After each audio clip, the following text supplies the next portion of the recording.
You, John Fitzgerald Kennedy, do solemnly swear I, John Fitzgerald Kennedy, do solemnly swear that you will faithfully execute the office of President of the United States that I will faithfully execute the office of President of the United States and will, to the best of your ability, and will, to the best of my ability, preserve, protect, and defend the Constitution of the United States. preserve, protect, and defend the Constitution of the United States. So help you God. So help me God.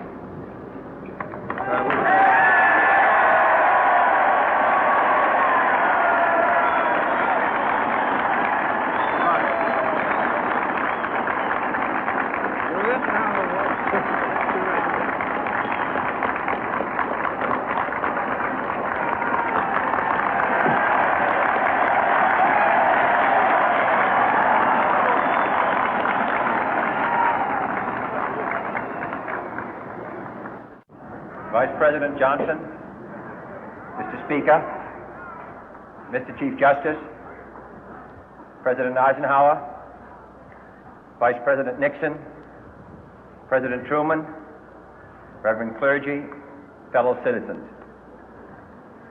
We observe today not a victory of party, but a celebration of freedom, symbolizing an end as well as a beginning, signifying renewal as well as change. For I have sworn before you and Almighty God the same solemn oath our forebears prescribed nearly a century and 3/4 ago. The world is very different now, for man holds in his mortal hands the power to abolish all forms of human poverty and all forms of human life. And yet the same revolutionary beliefs for which our forebears fought are still at issue around the globe. The belief that the rights of man come not from the generosity of the state, but from the hand of God. We dare not forget today that we are the heirs of that first revolution. Let the word go forth from this time and place to friend and foe alike that the torch has been passed to a new generation of Americans born in this century, tempered by war, disciplined by a hard and bitter peace, proud of our ancient heritage, and unwilling to witness or permit the slow undoing of those human rights to which this nation has always been committed and to which we are committed today at home and around the world.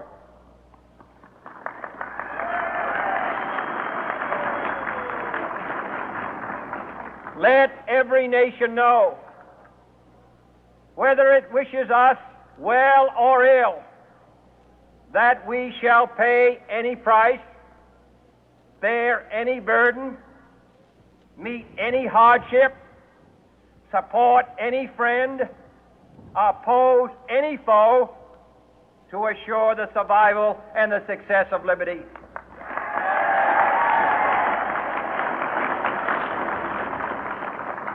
This much we pledge and more.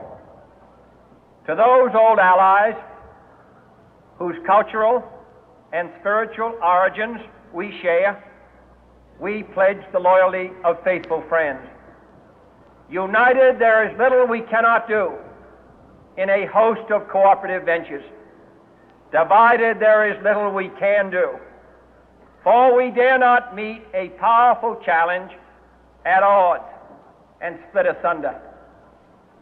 To those new states whom we welcome to the ranks of the free, we pledge our word that one form of colonial control shall not have passed away, merely to be replaced by a far more iron tyranny. We shall not always expect to find them supporting our view, but we shall always hope to find them strongly supporting their own freedom, and to remember that in the past, those who foolishly sought power by riding the back of the tiger ended up inside.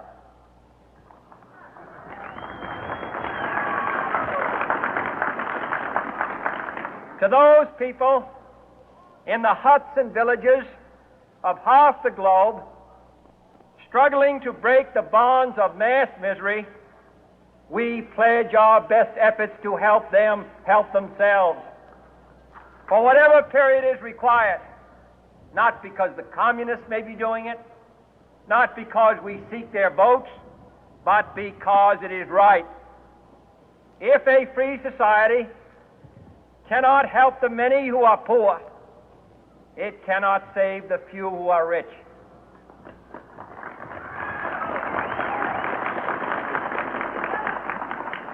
To our sister republics south of our border, we offer a special pledge to convert our good words into good deeds, in a new alliance for progress, to assist free men and free governments in casting off the chains of poverty. But this peaceful revolution of hope cannot become the prey of hostile powers. Let all our neighbors know that we shall join with them to oppose aggression or subversion anywhere in the Americas.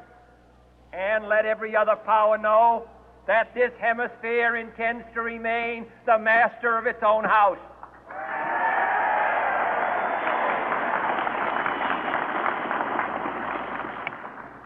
To that World Assembly of Sovereign States, the United Nations, our last best hope, in an age where the instruments of war have far outpaced the instruments of peace, we renew our pledge of support to prevent it from becoming merely a forum for invective, to strengthen its shield of the new and the weak, and to enlarge the area in which its writ may run. Finally, to those nations who would make themselves our adversary, we offer not a pledge, but a request that both sides begin anew the quest for peace. Before the dark powers of destruction, unleashed by science, engulf all humanity in planned or accidental self-destruction, we dare not tempt them with weakness, for only when our arms are sufficient beyond doubt can we be certain beyond doubt that they will never be employed. But neither can two great and powerful groups of nations take comfort from our present course, both sides overburdened by the cost of modern weapons, both rightly alarmed by the steady spread of the deadly atom, yet both racing to alter that uncertain balance of terror that stays the hand of mankind's final war. So let us begin anew, remembering on both sides that civility is not a sign of weakness, and sincerity is always subject to proof. Let us never negotiate out of fear, but let us never fear to negotiate.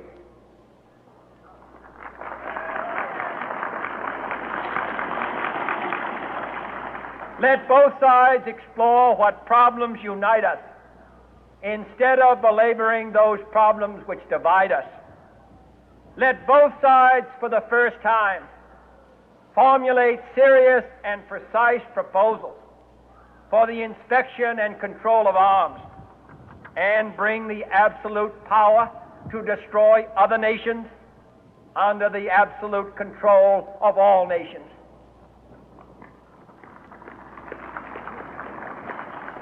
Let both sides seek to invoke the wonders of science instead of its terrors.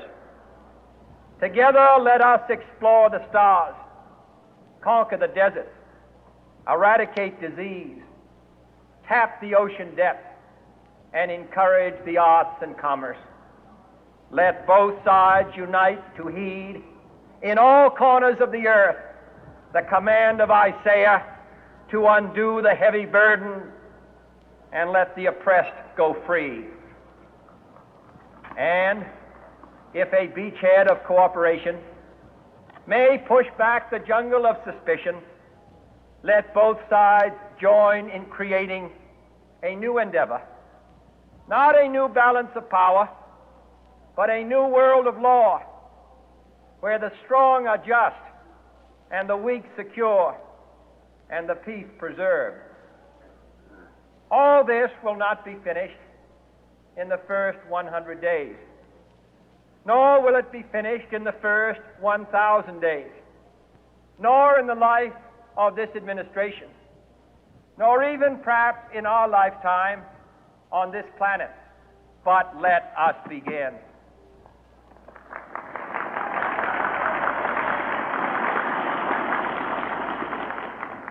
In your hands, my fellow citizens, more than mine, will rest the final success or failure of our course. Since this country was founded, each generation of Americans has been summoned to give testimony to its national loyalty. The graves of young Americans who answered the call to service surround the globe. Now the trumpet summons us again, not as a call to bear arms, though arms we need, not as a call to battle, though in battle we are, but a call to bear the burden of a long twilight struggle, year in and year out, rejoicing in hope, patient in tribulation, a struggle against the common enemies of man, tyranny, poverty, disease, and war itself. Can we forge against these enemies a grand and global alliance, north and south, east and west, that can assure a more fruitful life for all mankind? Will you join in that historic effort?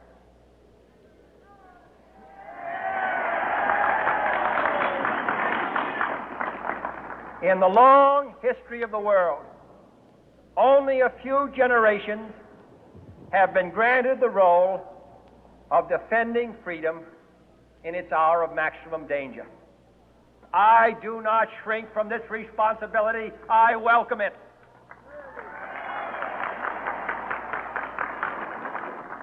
I do not believe that any of us would exchange places with any other people or any other generation.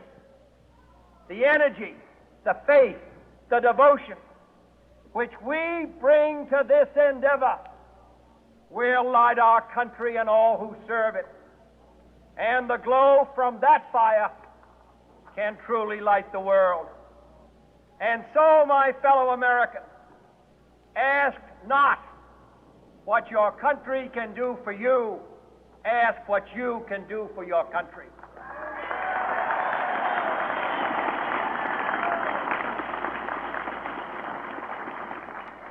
My fellow citizens of the world, ask not what America will do for you, but what together we can do for the freedom of man.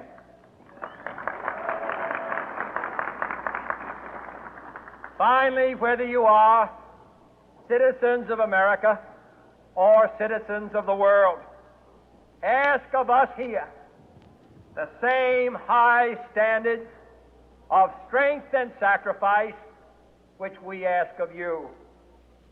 With a good conscience, our only sure reward, with history the final judge of our deeds, let us go forth to lead the land we love, asking His blessing and His help, but knowing that here on earth God's work must truly be our own.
Left.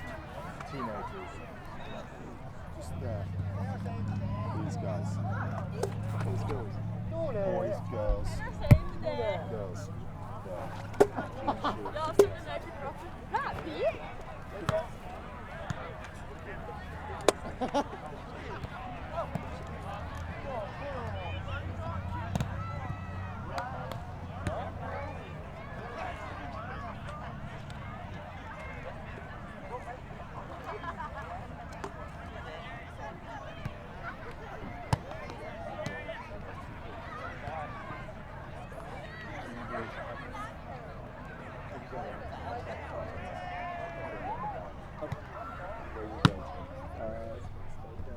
I'm going to pretend to get volleyball again, so don't freak out.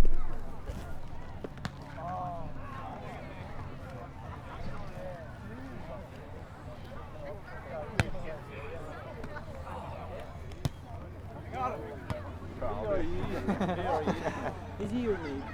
No, he's good.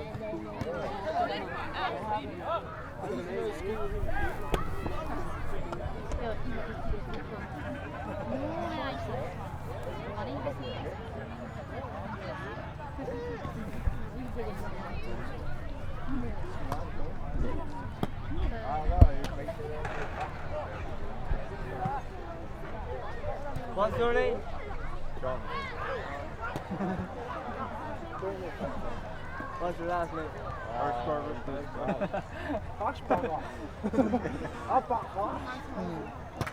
Yeah. Well, you can take it down.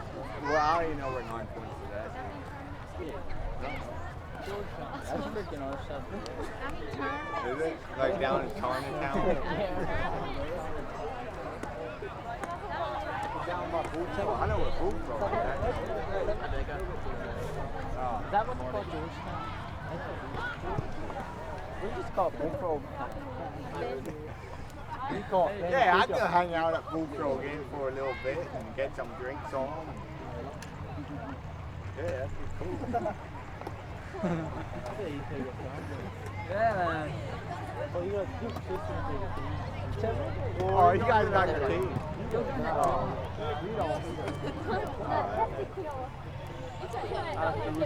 Yeah, I got actually on board. You can go later. I'm not sure about it. You gotta take some people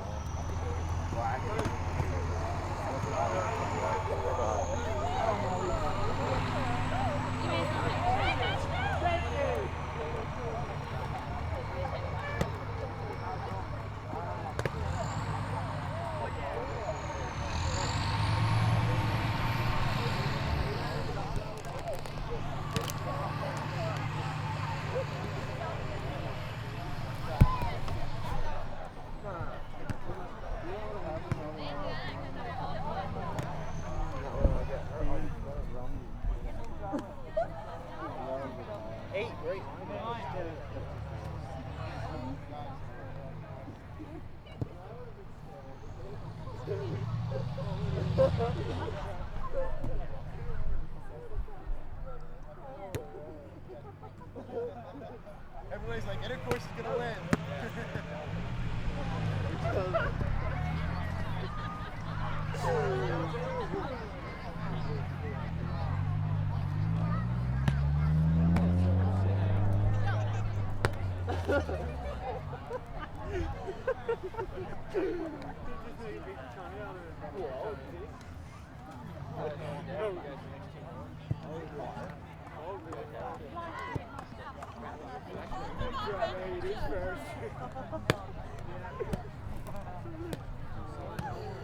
Oh my goodness.